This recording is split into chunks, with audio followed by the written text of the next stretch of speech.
Assalamualaikum warahmatullahi wabarakatuh. Bagaimana kabar kalian? Sehat dan tetap semangat ya. Kita kali ini akan belajar tentang pemasaran produk.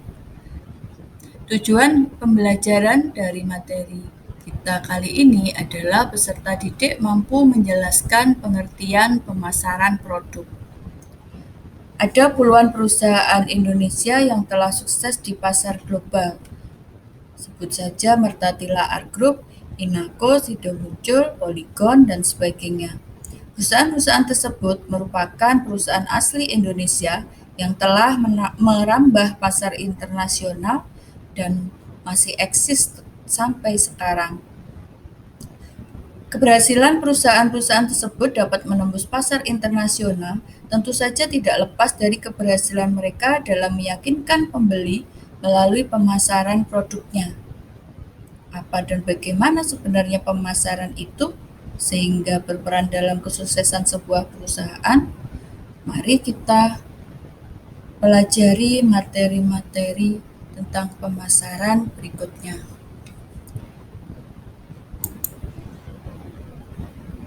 Yang pertama adalah memahami pemasaran. Apa yang dimaksud dengan pemasaran itu? Mungkin kata pemasaran memang sudah tidak asing lagi di masyarakat. Kegiatan ini adalah kegiatan yang dilakukan oleh setiap perusahaan. Hampir tidak pernah ada sebuah usaha yang didirikan tanpa ada kegiatan pemasaran di dalamnya. Hanya saja yang membedakan adalah pada strategi dan kegiatan pemasarannya. Pemasaran merupakan salah satu kegiatan penting perusahaan untuk mengembangkan usaha serta menjaga kelangsungan hidup perusahaan tersebut. Tentunya di samping kegiatan pemasaran, perusahaan juga perlu mengkombinasikan fungsi-fungsi dan menggunakan keahlian mereka agar perusahaan dapat berjalan dan berkembang dengan baik. Sebelum kita bicara lebih lanjut tentang pemasaran, maka definisi pemasaran ada beberapa yang dikemukakan oleh para ahli. Yang pertama adalah Stanton dalam Tambayong. Pemasaran adalah suatu sistem dari kegiatan bisnis yang dirancang untuk merencanakan, menentukan harga, mempromosikan, dan mendistribusikan produk yang dapat memuaskan keinginan dalam mencapai tujuan perusahaan. Yang kedua, menurut Kotler dan Armstrong, pemasaran sebagai proses perusahaan menciptakan nilai bagi pelanggan dan membangun hubungan pelanggan yang kuat untuk menangkap nilai dari pelanggan sebagai imbalan. Yang ketiga, menurut Melidrum dalam Sudaryono, pemasaran adalah proses bisnis yang berusaha menyelaraskan antara sumber daya manusia, finansial, dan fisik organisasi dengan kebutuhan dan keinginan para pelanggan dalam konteks strategi kompetitif. Berdasarkan pengertian pemasaran menurut para ahli tersebut, dapat diambil kesimpulan bahwa pemasaran adalah suatu sistem keseluruhan dari kegiatan bisnis yang dirancang untuk merencanakan, menentukan harga, promosi, dan mendistribusikan barang-barang yang dapat memuaskan keinginan dan mencapai pasar sasaran serta tujuan perusahaan. Oke, kita lanjut ke pentingnya pemasaran. Proses pemasaran menjadi satu hal yang sangat penting bagi kelangsungan sebuah usaha. Keberhasilan perusahaan dalam mencapai sasarannya sangat dipengaruhi oleh kemampuan perusahaan dalam memasarkan produknya kepada konsumen melalui pasar. Jadi pemasaran merupakan salah satu ujung tombak perusahaan untuk mencapai tujuannya. Keberhasilan pemasaran terletak pada kemampuan perusahaan dalam memahami apa kebutuhan dan keinginan konsumen, menyediakan layanan pelanggan, kenyamanan, serta nilai atau manfaat dari produk sehingga konsumen akan tertarik untuk melakukan pembelian kembali. Ada beberapa alasan penting yang membuat pemasaran menjadi kebutuhan utama sebuah usaha agar dapat eksis dan berkembang. Yang pertama adalah pemasaran untuk menginformasikan produk kepada konsumen. Tanpa adanya proses pemasaran, maka konsumen tidak akan mengetahui tentang produk yang dihasilkan perusahaan. Jadi, semakin gencar perusahaan melakukan pemasaran, akan membuat produk itu semakin dikenal. Tentunya hal ini akan dapat memperbesar ketertarikan konsumen sehingga penjualan produk akan meningkat. Perusahaan akan menjadi lebih baik lagi jika memiliki produk yang unik, berkualitas, serta memiliki nilai inovatif. Inovasi sangat penting bagi perusahaan untuk melakukan upaya marketing atau pemasaran secara maksimal. Kemudian, pentingnya pemasaran yang kedua adalah menjelaskan fungsi, manfaat, dan keunggulan sebuah produk usaha atau layanan. Salah satu alasan konsumen tertarik terhadap suatu produk adalah ketika mereka mengetahui fungsi sebuah produk, manfaat, keunggulan, cara penggunaan, serta semua hal yang berkaitan dengan produk. Melalui proses pemasaran, perusahaan dapat menjelaskan kepada konsumen tentang hal-hal tersebut, sehingga peran pemasaran sangat dirasakan. Oleh karena itu, semakin luas pemasaran yang dilakukan, maka akan semakin banyak jumlah konsumen yang mengetahui informasi produk perusahaan.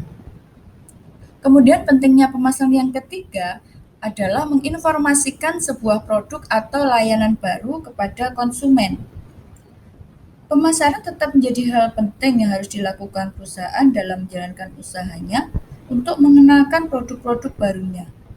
Upaya ini harus dilakukan terus-menerus oleh perusahaan agar konsumen mengenal produk baru dari perusahaan tersebut.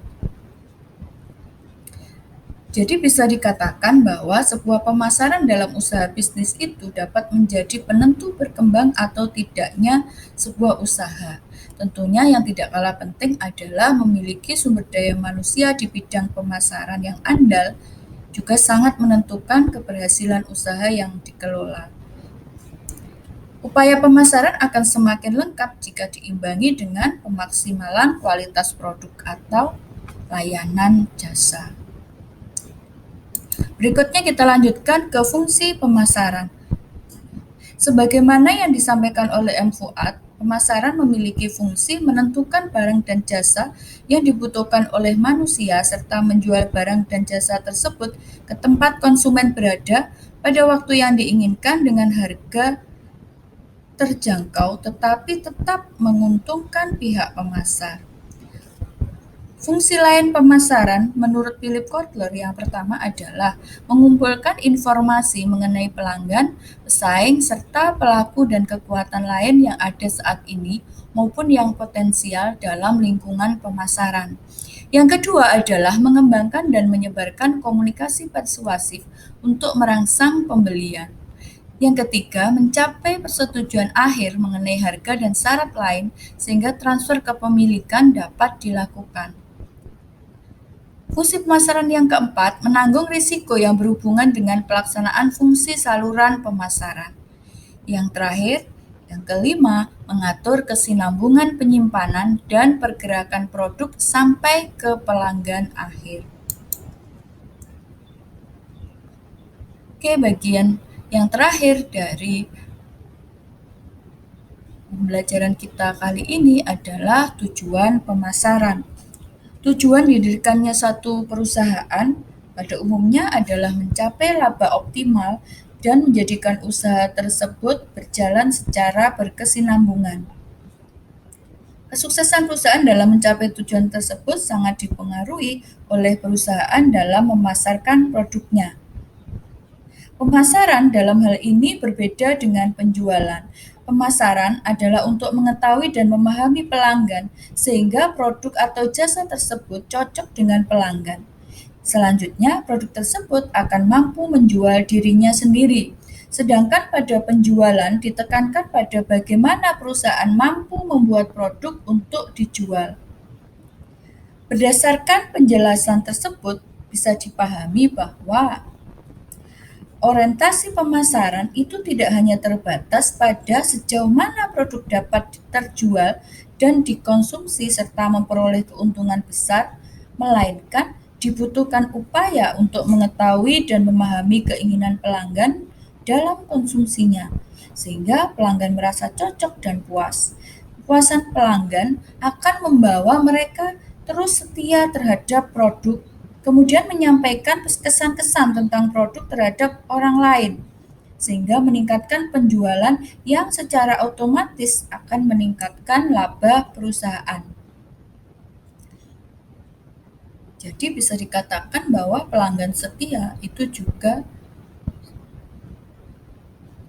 bisa mempromosikan produk-produk atau jasa layanan satu perusahaan. Secara umum, tujuan pemasaran itu ada beberapa. Yang pertama adalah memberi informasi atau promosi, yaitu sebagai upaya untuk memberitahukan atau menawarkan produk atau jasa dengan tujuan menarik calon konsumen untuk membeli atau mengkonsumsinya. Tujuan pemasaran yang kedua adalah menciptakan pembelian. Yang ketiga, tujuannya menciptakan pembelian ulang dengan memberikan konsumen kepuasan terhadap produk. Sehingga dengan kepuasan konsumen terhadap produk, maka akan terjadi pembelian ulang. Yang keempat adalah menciptakan tenaga kerja tidak langsung dengan memasarkan produk atau jasa tersebut. Itu tadi yang sudah disampaikan di depan, karena cocok maka mereka akan menyampaikan kesan-kesannya kepada orang lain, sehingga tidak menutup kemungkinan orang lain itu juga akan mengikuti konsumen tersebut untuk menjadi konsumen atau membeli produk dari perusahaan tersebut. Kemudian tujuan pemasaran yang terakhir, yang kelima adalah menciptakan produk mega brand, yaitu produk yang sudah memiliki pelanggan setia sehingga tidak mungkin produk tidak dilirik oleh konsumen. Dari penjelasan tersebut dapat disimpulkan bahwa perusahaan dalam menjalankan bisnisnya perlu memahami dan mengetahui kebutuhan, keinginan pasar, mampu membaca situasi pasar, serta menjalankan fungsi-fungsi pemasaran dengan baik, sehingga tujuan dari perusahaan untuk mendapatkan laba dan terus mengembangkan usahanya akan dapat dicapai. Sekian materi pembelajaran kita kali ini. Terima kasih. Selamat belajar. Wassalamualaikum warahmatullahi wabarakatuh.